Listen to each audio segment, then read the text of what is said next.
श्रावण मास महात्म्य अध्याय 11वां। नमस्कार भाइयों बहनों, जय मां गायत्री। आप सभी का मेरे YouTube चैनल शुभकर माही अष्टो में स्वागत है। आज मैं आप सभी को अपने इस वीडियो में श्रावण मास महात्म्य के 11वें अध्याय की कथा सुनाने जा रही हूँ। आप सभी से अनुरोध है, अगर आप मेरे चैनल पर पहली बार आए हैं तो प्लीज़ हमारे चैनल को सब्सक्राइब, वीडियो को लाइक और वीडियो को ज़्यादा से ज़्यादा शेयर करें, ताकि आपके साथ साथ आपके अपने भी इस कथा का लाभ ले सकें और भगवान शिव शंकर का आशीर्वाद आपके साथ आपके घर परिवार पर सदा बना रहे।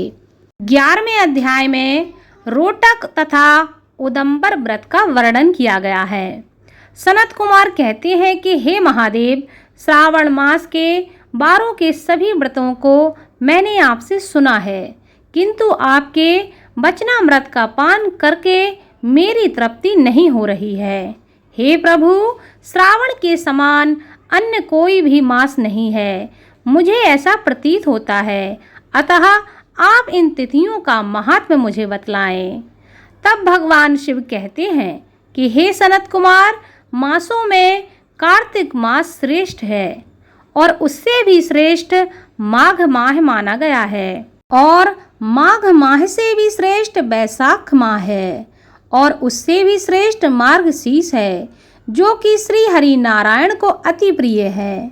विश्वरूप भगवान से उत्पन्न होने से ये चारों मास मुझे अति प्रिय हैं, किंतु 12 मासों में श्रवण तो साक्षात शिव का ही रूप है। हे सनत कुमार, श्रावण मास में सभी तिथियां व्रत युक्त हैं, फिर भी मैं उनमें प्रधान रूप में कुछ उत्तम तिथियों को आपको बता रहा हूँ। सर्वप्रथम मैं तिथि तथा वार से मिश्रित व्रत आपको बताता हूँ। श्रावण मास में जब प्रतिपदा तिथि में सोमवार हो तो उस महीने में 5 सोमवार पड़ते हैं। उस श्रावण मास में मनुष्यों को रोटक नामक व्रत करना चाहिए। यह रोटक नामक व्रत 3.5 महीने का भी होता है। यह लक्ष्मी वृद्धि के लिए करना चाहिए। इससे व्यक्ति के सभी मनोरथ पूर्ण हो जाते हैं। हे सनत कुमार, मैं उसका विधान तुम्हें बताऊंगा, आप सावधान पूर्वक इसको सुनिए। श्रावण मास के शुक्ल पक्ष में प्रतिपदा तिथि को जब सोमवार पड़े, तब विद्वान प्रातःकाल यह संकल्प करे कि मैं आज से आरंभ करके रोटक व्रत को करूंगा। हे सुरेश्वर, हे सुरश्रेष्ठ, आप मुझ पर कृपा कीजिए।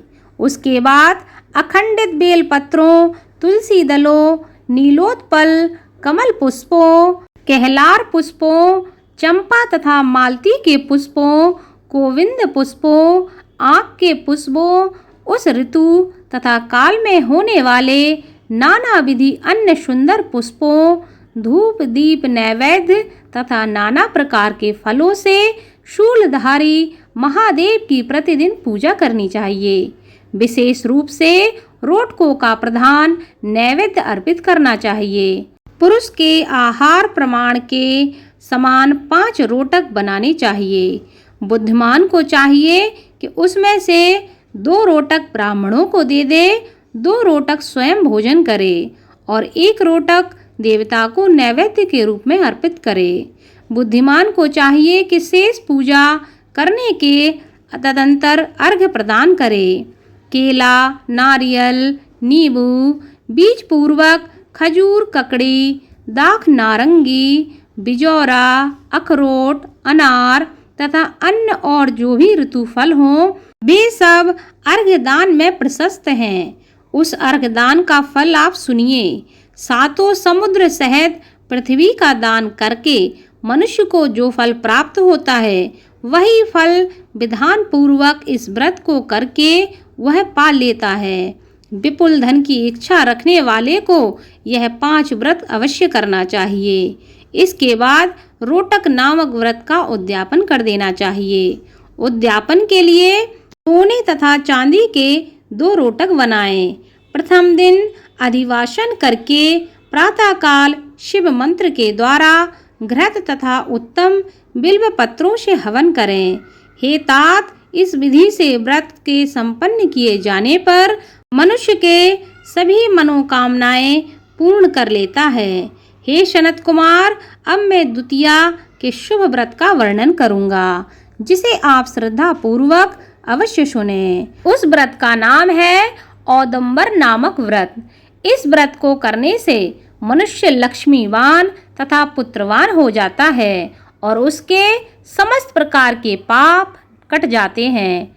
शुभ सावन का महीना आने पर द्वितीया तिथि को प्रातः काल संकल्प करके बुद्धिमान व्यक्ति को विधि पूर्वक यह व्रत करना चाहिए।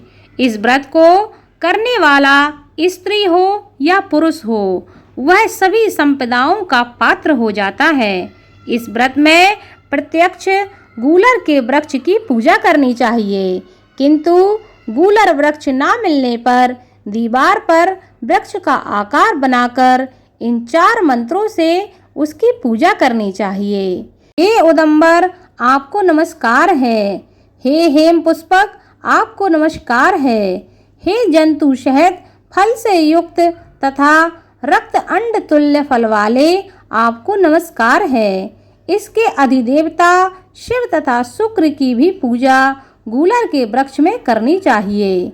इसके 33 फल लेकर 3 बराबर भागों में बांट लेना चाहिए। इनसे 11 फल ब्राह्मण को प्रदान करें, 11 फल देवता को अर्पण करें और 11 फलों का स्वयं भोजन करें। उस दिन अन्न का आहार नहीं करना चाहिए। शिव तथा शुक्र का विधिवत पूजन करके रात में जागरण करना चाहिए।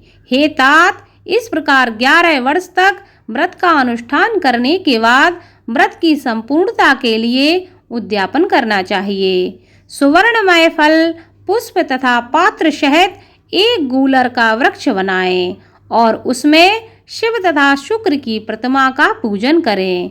उसके बाद प्रातः काल होम करें।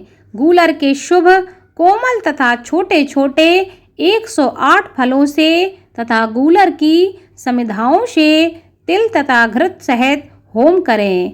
इस प्रकार होम कृत समाप्त करके आचार्य की पूजा करें। उसके बाद अपने सामर्थ्य के अनुसार 100 अन्यथा 10 ब्राह्मणों को भोजन कराएं। हे वत्स, इस प्रकार व्रत किए जाने पर जो फल होता है उसे अब सुनिए।